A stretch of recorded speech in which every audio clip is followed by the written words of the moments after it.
அன்பே சிவம் மனமே குரு என்றுணர்த்திய குருவே போற்றி.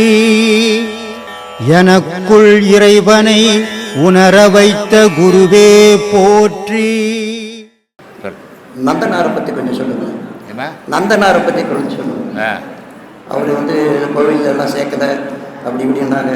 அந்த அவரத்தை பற்றி ஏதாவது தெரியுமா? இல்லை, அவரை பற்றி ஏதாவது சொல்ல முடியுமா? அவர் சரியான சிவபக்த ஞானி. ஜாதியை சொல்கிறதெல்லாம் இங்கே சராசரி மனுஷன்.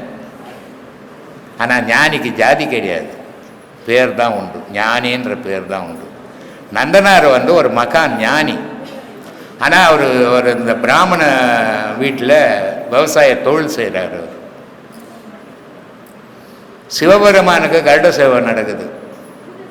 அந்த கருட சேவைக்கு இவர் போனோன்னு அந்த பிராமணர்கிட்ட போய் கேட்குறாரு, ஐயா எனக்கு ஒரு நாள் லீவ் வேணும், ஆருத்ரா நடக்குது சிவபெருமானுக்கு, அதை நான் பார்க்கணும் அப்படின்ட்டு. அப்போ அந்த பிராமணர் என்ன பண்ணுறாருன்னா, நீயே கூலி வேலை செய்கிற, உனக்கு என்னடா ஆருத்ரா கேட்குது? அப்படி இல்லை ஐயா, நான் ஐயனை தரிசிக்கணும் அப்படின்னும்போது, சரி அப்படி உனக்கு அவ்வளோ கடவுள் பக்தி இருந்ததுன்னா நாளைக்குள்ளே இந்த 5 ஏக்கர் பயிர் வச்சு அறுபத்து செமாச்சு எத்தனை கொடுத்துட்டு போ அப்படின்றார். இது நடக்குமா? ஒரு ராத்திரியில் போய் பயிர் வச்சு அறுபத்து நடக்குமா? இது முடியாது. முடியாது முடியாது. உன்னால் முடியுமா? இல்லை, முடியாது. என்னாலும் முடியாது. ஆனால் அவர் என்ன பண்ணார், அழுதுக்குன்னே வரப்பு மேலே படுத்துட்டார், நம்மளால் பார்க்க முடியலையே அப்படின்ட்டு. ஆனால் 5 ஏக்கர் பயிர் ஒரே ராத்திரியில் வச்சு ஒரே ராத்திரியில் அறுப்பத்து ஒரே ராத்திரியில் சமாளித்து ஐயர் வீட்டுக்கு போயிடுச்சு. பக்தி அதிகமாச்சு. பக்தி இல்லை, பக்தின்றது வேற, ஞானம்ன்றது வேற. அவர் ஞானி. அவர் ஐயர் எழுந்து பார்த்தா எல்லா பொருளும் நிற்கிது. ஐயர் ஓடியாந்தா இவர் வரப்பு மேலே தூங்கினுக்கிறாரு. அவன் காலில் விழறான். நந்தனார் காலில் விழுந்து வணங்கி, ஐயா இவ்வளோ பெரிய ஞானினி, நான் இவ்வளோ நாள் உன்னை வச்சு வேலை வாங்கி உன்னை ஒரு தொழிலாளியாக நினச்சினே, நான் எவ்வளோ பெரிய தவறு செய்தது, என்ன வேதம் பற்றி நான் என்ன அறிவு இருந்தது எனக்கு, உன்னுடைய தரம் தெரிஞ்சிக்காமல் வாழ்ந்துருக்கிறேன்னு அப்படின்ட்டு அவர் காலில் அவர் அனுப்புகிறார். அங்கே போனால் நந்தி மறைக்குது, உள்ளே விட மாட்டேன்றான் கோயிலில். அதனால தான் நான் பல வீடியோக்களில் சொல்கிறது, உன் வீட்டில் ஜாதியை வச்சுக்கோ, உன் வீட்டில் பணக்காரன் ஏழைன்றதை வச்சுக்கோ. ஆனால் கோவிலில் பணக்காரன் ஏழை உயர்ந்த ஜாதி தாழ்ந்த ஜாதி சொல்ல, கடவுளை கும்பிட நீ யாரா சொல்கிறதுக்கு? உனக்கு என்ன உரிமை இருக்குது? எல்லா உயிரினமும் வணங்குற இடம் கோவில். அங்கே ஜாதி மதம் குலம் கோத்திரம் இருக்கவே கூடாது. இருந்ததுன்னா அவன் கீழ்த்தரமான மனுஷன் சொல்லுவேன் நான். இறைவனை வழிபட நீ ஒன்றும் சொல்ல வேணாம், நான் ஒன்றும் சொல்ல வேணாம். யாருக்கு ஒன்றாலும் உரிமை உண்டு. படைச்சவனை கும்பிட்றதுக்கு படைக்கப்பட்ட பொருளுக்கு உரிமை உண்டு. அங்கே போய் ஜாதி மதம் பார்க்கக்கூடாது. ஆனால் நந்தனாரை உள்ள விட மாட்டேன்றான். இருந்தது. அதனால் அவர் பார்த்தா, ஐயா நந்தி மறைக்குது ஐயா, இந்த நந்தனுக்கு தெய்வ தரிசனம் அப்படின்னு நந்தி விலகி போயிடுது. அப்போ இவர் இங்கேருந்து வெளியேந்தே கும்பிட்றாரு. அதை அவ்வளோ பெரிய மகான் நந்தனார். இன்னொரு சிறப்பும் இருக்குது. என்ன சிறப்புன்னு சொன்னால், வழக்கமாக பௌர்ணமி குருமார்கள் தான் பௌர்ணமி நடத்துவாங்க. இந்த பௌர்ணமி சீடர்களுடைய பௌர்ணமி.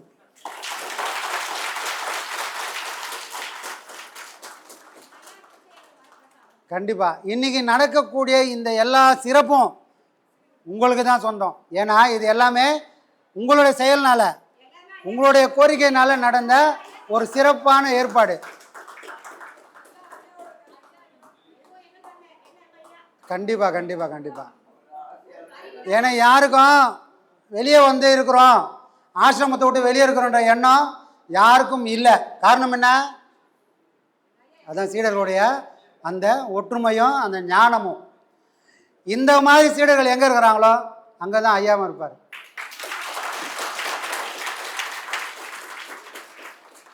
பழமொழி உண்டு, கோயில் இல்லா ஊரில் குடியிருக்காதப்பா. ஏன் குடியிருக்கக்கூடாது? கோயிலுன்னு இருந்தால் கெட்டவன் போக மாட்டான், ஆனால் நல்லவங்க 4 பேர் வருவாங்க.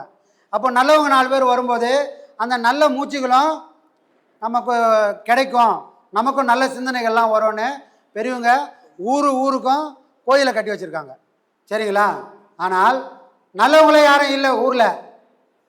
அந்த கோயிலில் தெய்வம் இருக்குமா? கோயில் இல்லாத ஊரில் குடியிருக்க வேணாம் மக்களுக்கு சொன்னது. தெய்வத்துக்கும் ஒரு லிமிட் இருக்குல்ல, தெய்வத்துக்கும் ஒரு வரம்பு இருக்கும்ல. மனுஷனே இல்லாத ஊரில் கோயில் கட்டினாலும் தெய்வம் இருக்குமா? தெய்வமும் இருக்காது. தெய்வமும் யாருக்காக இருக்குதுன்னு சொன்னால், தன்னை உண்மையாக தெய்வம் நம்பி யார் வராங்களோ அவங்களுக்காக மட்டும்தான் தெய்வமும் இருக்கும். தெய்வத்தை வியாபாரமாவோ, தெய்வத்தை ஒரு அடையாளமாவோ, தன்னுடைய வளர்ச்சிக்கு தன்னுடைய ஆணவத்துக்கு ஒரு அடையாளமாக யாராவது இருக்கணும்னு நினச்சாங்கன்னா, யாராவது பயன்படுத்தணும்னு நினச்சாங்கன்னா, தெய்வம் அந்த இடத்துல நிற்காம விலகி வெளியே போய் நின்றுடும். எங்கன்னா குறி கேட்க போனால் சொல்லுவாங்க, உன் குலதெய்வம் உன் வீட்டுக்கு வரமாட்டேங்குது, உன் வீட்டை விட்டு வெளியே நிற்குது, வாசல்லையே நிற்குது, உள்ளே வரமாட்டேங்குதுன்னுவாங்க. ஏன் உள்ளே வரமாட்டேங்குது? அப்போ என்ன பண்ணால் உள்ளே வரும்? அவரை போய் கேட்டால் அவர் ஒரு விஷயம் சொல்லுவார். நீ அதை பண்ணு இதை பண்ணு, தெய்வத்தை உள்ளே வர வைக்கிறதுக்கு நான் எல்லா வேலையும் இங்கேருந்தே பண்ணிடுறேன் அப்படின்னு அவர் சொல்லுவார். ஆனால் உண்மையிலே தெய்வம் வெளியே நிற்குது உள்ளே வரல அப்படின்னு சொன்னால் என்னன்னா, மனம் கெட்டு போச்சுன்னு சொன்னால், நீ கோயிலில் போய் இருந்தாலும் தெய்வம் நமக்கு முகத்தை காட்டாது, முதுகை தான் காட்டும். இன்றைக்கி நிறைய பேர் ஐயா போய் ஊந்து கும்பிடலாம், பார்க்குறவனுக்கு வேறுனா ஐயா முகத்தை பார்க்கலாம். ஆனால் ஐயா யாருடைய முகத்தையும் பார்க்காம முதுவை காட்டின்னு தான் உட்காந்துப்பார்.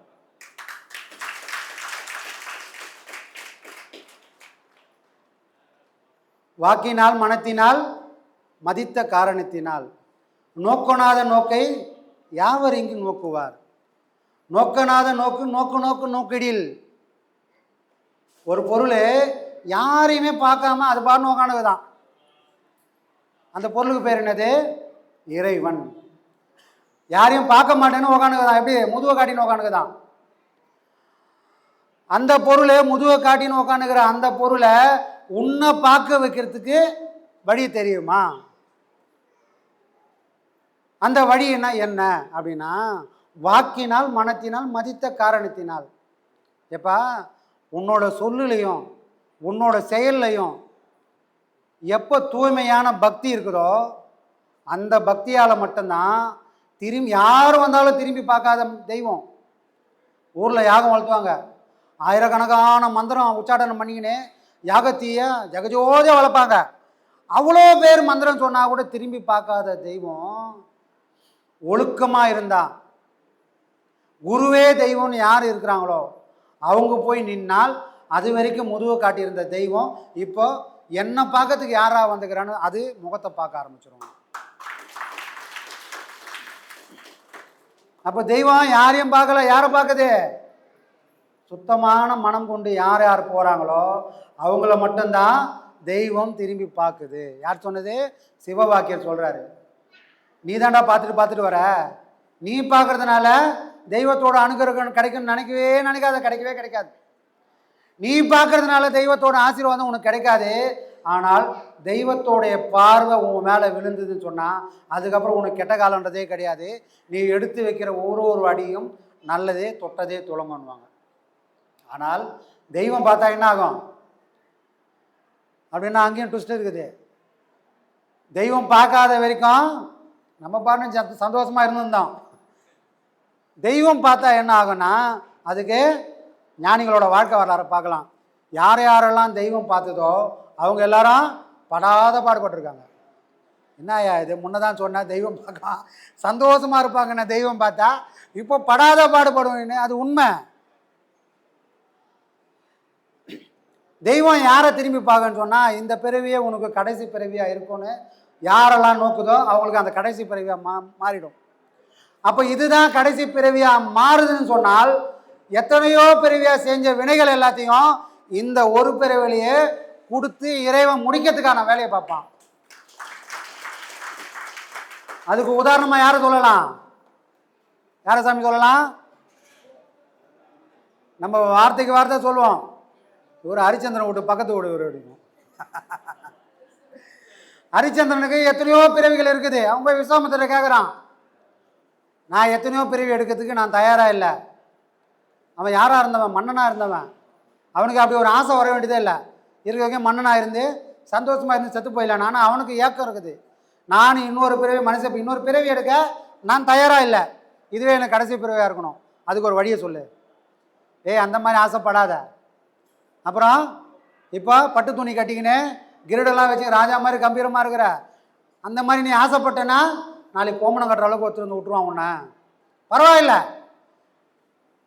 நான் எப்பாடுபட்டாலும் இந்த பிறவியே எனக்கு கடைசி பிறவியாக இருக்கணும்னு அவன் முடிவு பண்ணதோட விளைவு, மன்னனாக இருந்த அரண்மனையில் இருந்தவன் கடைசியில் எங்கே வந்து நின்ட்டான்? சுடுகாட்டில் வந்து நின்ட்டான். நாம் கூட எங்கே இருந்தோம்? அரண்மனை மாதிரி ஆசிரமத்தில் இருந்தோம், இப்போ மண்டபத்தில் வந்து நிற்கிறோம். நாளைக்கு எங்கே போய் நிற்போம் தெரியாது, நாளைக்கு வீதி கூட வரலாம். ஆனால் எங்கே வந்து நின்னாலும் நம்முடைய பேச்சும் செயலும் இப்படியே தான் இருக்குமே தவிர அது மாற போகிறதே கிடையாது.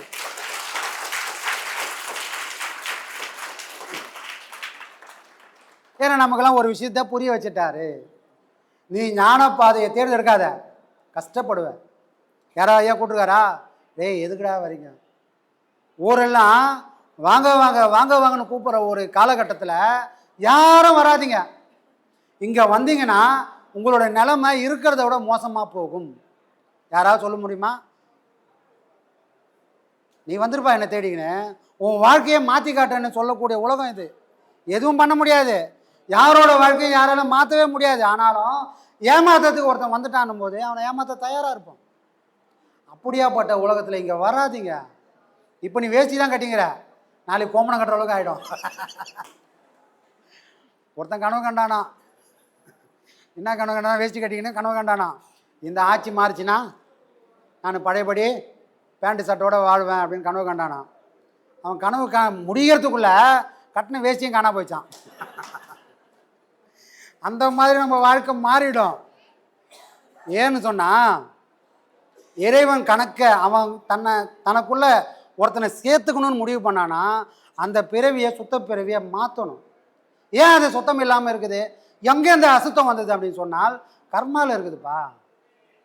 அம்மா அப்பா செஞ்சது, நான் செஞ்சதுன்னு எல்லாத்தையும் கொண்டு வந்து ஒரு குடியில் வீழ்ந்துட்டேன்.